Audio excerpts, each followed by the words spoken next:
In this video, I want to talk about the different levels that I've been through in my journey to building a 7-figure publishing business. And if you're into self-publishing, I think this video will be very useful in terms of identifying which level you're on currently and what you can do about it to take yourself to the next level. So we have 1, 2, 3, 4, 5, 6 steps and the 6 levels. And I believe that you have 2 different paths when it comes to self-publishing. So you can either try to do everything yourself without learning, without watching videos like this. And I think that the problem with that approach is that we don't know what we don't know. So here we have a circle, and this is things that we know for sure. And here's also things that we know. And on this circle right here, we have things that we think we know. And here we have things that we don't know. So we have all these things that we might not be aware of. So if we try to do everything without any sort of previous knowledge, then it's very likely that we might fall into any of these things. And this one, we might be able to take ourselves up from. Same with this one. But if we fall down one of these, then that's going to be hard to get up from. So I want to tell you a story. When I was 14 years old, I went to a boxing class. And I thought before I went to this boxing class that I had very fast hands because I had a boxing bag at home, and one of my friends told me, wow, look at that, your speed is really good. So at one moment in the boxing class, I punched the bag and I probably wanted to show off a little bit. And one of the trainers walked up to me and he said, you need to slow down. And you need to basically sit down, boy, and listen to what I'm about to say. And he said things such as your stance, it's in the wrong way.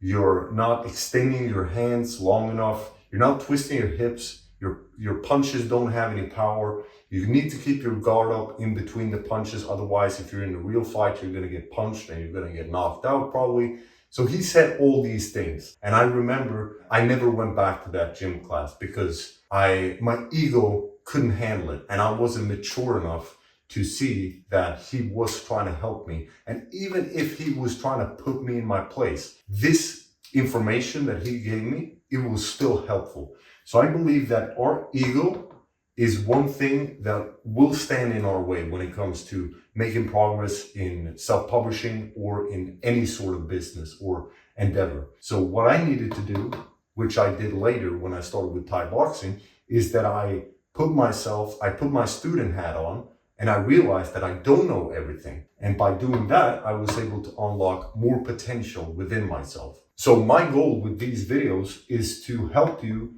to go up here. Because yes, even if you follow the advice that I have in the videos, etc., it might be bumpy, it might be hard to walk uphill.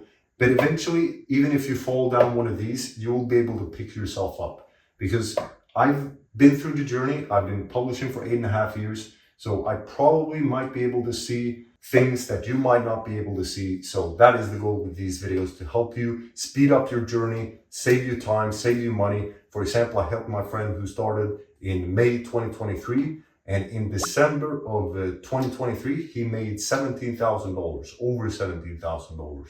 And there have been many times in his journey where I've had to help him to avoid these things. So even if it's a small thing, for example, it's overpaying a freelancer, or it's especially when it comes to bigger things, such as, let's say you're publishing in a trademarked keyword, or you're using copyright images or something like that. That might be one of these faults. But especially if we're doing, for example, high content books where we're investing $1,000 to $2,000 in some cases, then we definitely want to make sure that we're getting the process right. And that's what I'm aiming to do with these videos, is to help you to get a higher success rate with your books and to get you to your goal, whatever that is with self-publishing. So this is level number 1. It's learning and putting the student hat on and watching YouTube videos and going through courses perhaps, or getting mentorship, etc. And at this stage, you don't know necessarily what makes a good book cover. For example, I look back at some of my old books and I see right away that the color combination might be off, and I see that sometimes the font was too small, or it didn't make sense for the book topic, etc., etc. So looking back, if you have been doing publishing for a while, you can probably agree with me that your books have developed quite a lot. And I think that that is because you don't know what you don't know. So that's why it's so important at these beginning stages to put the student hat on and realize that this is the time of learning. And then eventually, once we've learned enough, we need to move on to step number 2, which is when we start taking action. So this step is crucial because otherwise we're just learning, and that might be a form of procrastination, simply learning and trying to be perfect. So at some point we need to take action and we need to publish the book. And once we publish the book, we can then, after we've done the work, marketing it, promoting it with Amazon ads, gathering reviews, etc., then at that point, we want to analyze and we want to see, okay, what do the reviews say? Do they complain about something? Is there something that we did good? And what is the sales like? And can we try to figure out, for example, if the book is not selling as we hoped, is there a reason for it? Can we aim to identify the reason? For example, maybe it was the niche, maybe it was the title, maybe it was too much competition, and maybe we didn't do a good enough job with the book's presentation, etc., etc. So at this stage, we want to analyze. So this is a magnifying glass and this is a book. And this is what I think you want to do continuously, not just in step number 2, but throughout your journey with self-publishing. Analyze and see, okay, this was done good, this can be done better. And then we have step number 3, and this might be similar to step number 2, but in essence, at this stage, when I was at step number 3, I had to do everything myself pretty much. I wrote some of the books, I did the formatting, I did the Amazon ads, I did pretty much everything except the cover design in the book publishing process. And at this stage, I believe that we are the limiting factor to the growth of our publishing business. So here we have a bottle. So if we imagine that this is the book creation process, so once we come out here, we have a book that is being created. Or it might also be that we have sales, for example. So the bottleneck, it is the limiting factor of what is stopping us from growing. So for example, if we have a process of making profitable books, then we might have the money being a limiting factor. Perhaps we're making, let's say, $10,000 a month, but we want to grab $8,000 of that because we want to fund a certain lifestyle, etc. Then the money that we're willing to invest is the limiting factor. And I believe that that is a mindset issue, that maybe at $10,000 a month, depending on what your goal is. Of course, if you're happy with that amount, then yes. But when I was at $10,000 a month, I wanted to reinvest. I wanted to grow because I was thinking bigger. So I wasn't even taking out any profit at $10,000 a month. So that is what you want to think about. All these different things that might be holding you back. Is it, for example, that you want to impress someone? Is it that you feel you need to fund your lifestyle? Or is it a more technical thing? For example, let's say your bottleneck is that you can't find great writers, or your bottleneck is that you're not able to get enough reviews for your books, or the bottleneck might be that you don't have enough time. So that is what might be stopping you at this stage. So that is when we move on to step number 4. And when I was at this step, I started to think, what if I can build a system? I read a lot of books about business. So for example, one book that I read in the beginning was 4-Hour Workweek. So at this stage, I revisited that book, and I also read books such as Built to Sell, etc., etc.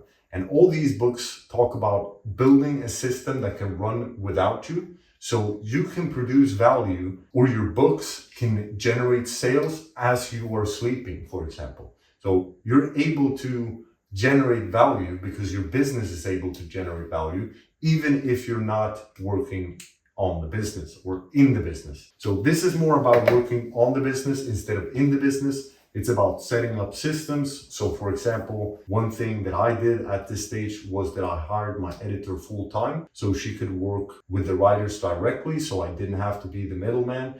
And what this allows us to do is that once we have a system that can run without us, is that we're able to focus on the strategy, which is step number 5. But before we move on to step number 5, I want to explain that different tasks in your publishing business have a different value to it. So for example, formatting, that might be, let's say, $5 an hour. And writing, it might be 20, let's say 20 to $40. So $20 to $40 an hour. And then I believe that you have strategy, which is the highest level activity that you can do. But of course, you also have niche research that might be hard, or title creation that might also be hard. But I don't think it's impossible, but that is something that I still do today. But I believe that strategy, for example, how can we build a brand, or how can we build a series of books, or how can we improve our launches, etc., etc. I think that that is one of the highest value activities that you can do as a publisher. So once we have conquered this step, we're no longer the bottleneck. We have put a system that can run without us, so that our time is not the limiting factor, and our personal lifestyle is not the limiting factor. And we have identified what is stopping us. For example, if we can't find a good writer, then we need to put that as a task every week. That is our main goal. This is what we focus on. I always have, for example, every Sunday I plan a week, and every Sunday I put certain things that will move the business forward. So for example, if we don't have great writers, then what is the task? It's putting out a job post and going through applications and sending out test projects and seeing, okay, which one of these writers is best. And it might mean that we need to send out 5 to 10 different test projects, because finding a great writer is not the easiest thing in the world, and finding someone that can consistently deliver, etc. So depending on what is stopping you, you want to make sure that you put that in your calendar as a thing to solve. And once you have solved that, then you will be able to move to this step, or this step might even be a part of it, because this will always be the case. There will always be some sort of bottleneck. So at step number 5, or level 5, that is when we start thinking about building a brand, building an audience, building an email list, and sending traffic from outside of Amazon. Because if we're able to do that, then we're able to not only do Amazon a favor. I don't have any direct proof for this, but I think that Amazon likes when we send customers to their website. It does make sense that they would appreciate books like that, because then they are getting new customers, which is probably something that they want. So if they see that a certain book is gathering a lot of new Amazon customers, in my mind, it would make sense that they would favor that book.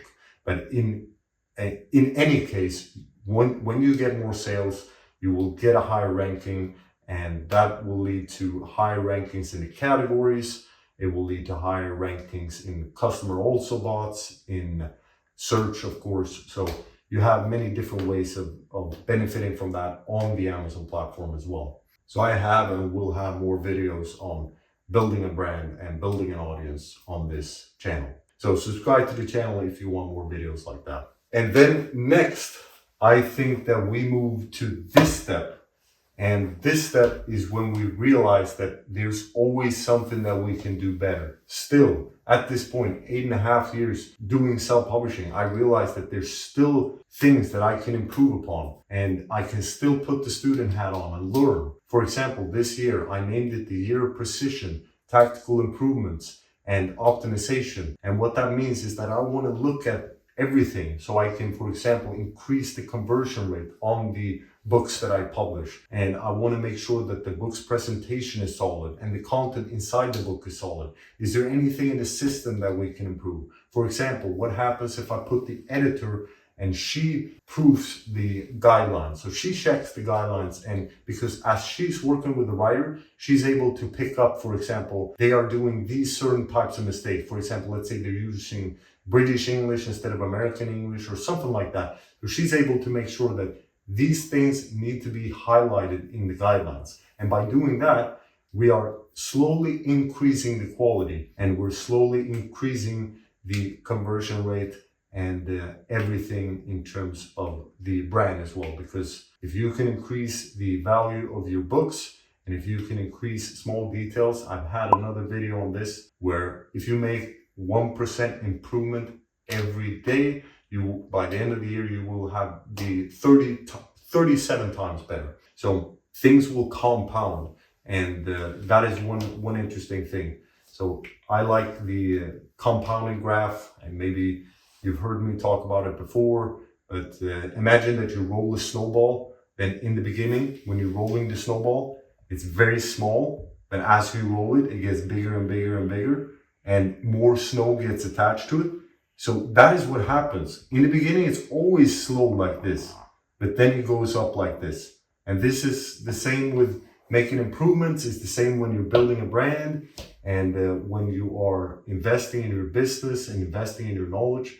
So everything will compound, and being consistent with everything from learning, from the people that you're working with, the freelancers, for example, making sure that they are only wanting to work with you, so you can make sure that your system is running consistently. So, because if you start and stop with everything that you're doing, then let's say you're working with a writer, eventually that writer will search for another client because you're not able to provide that security that they're looking for. So when we're consistent and we're consistently working on the right things, then we're able to get a graph like this. And at this stage number 6, it's about understanding the customer journey from start to finish, and really aiming to provide value that they want. So is there something that we can do that is not being fulfilled? And this comes back to strategy as well. For example, the blue ocean strategy. Are we able to create something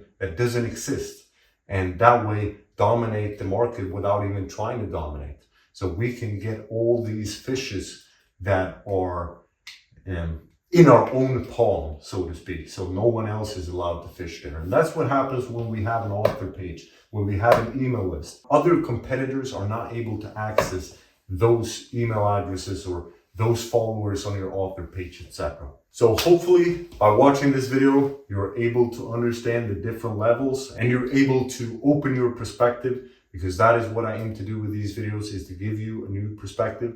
And I believe that in the beginning, it's so hard because we don't know what we don't know. So for example, we always start here with unconscious competence when we start something. So we might, let's say we're doing boxing, and in the beginning, it was that I didn't keep my guard up, or I wasn't twisting my hips, so I wasn't getting any power. But I didn't know that. And that might be the case with book publishing. In the beginning, we don't know what makes a great book cover. And we might think that we're doing a great job in terms of the book cover, but the results will often prove the opposite. And then we go to conscious incompetence. And that's when we start to realize that, okay, maybe I'm not that good, or maybe I need help with the book cover design, or maybe I need to get some feedback. And that is when we really start to improve. And then we move to this quadrant, which is when we are consciously competent. So now we start to realize that, hey, I'm keeping my guard up, and I'm pulling back my hand to the guard when I'm punching, or for example, my book cover is now solid, and I did this right, I did this right. You're able to see more things. So you're opening up your perspective. You're able to see a lot more than what you were able to see before. And at this stage, you are now progressing much faster. And then eventually, once you have become a master, you move to the 4th quadrant, which is when you are unconsciously competent. And that's when you're doing things on such a high level that it's hard for you to explain how you're doing it. So for example, let's say you're a great drummer. You might not be able to explain what it is that makes you such a great musician. Other people have to point it out to you. And that is what I appreciate with these videos, is that I aim to clarify my thinking and the way I see publishing, and what is worth and what has not worth, etc. And by doing that, as much as I hope these videos are helping you, they are also helping me to become a better publisher. So that's what I have for you in this video. If you like the video, hit the like button, and I'll see you in the next video. Thanks for watching.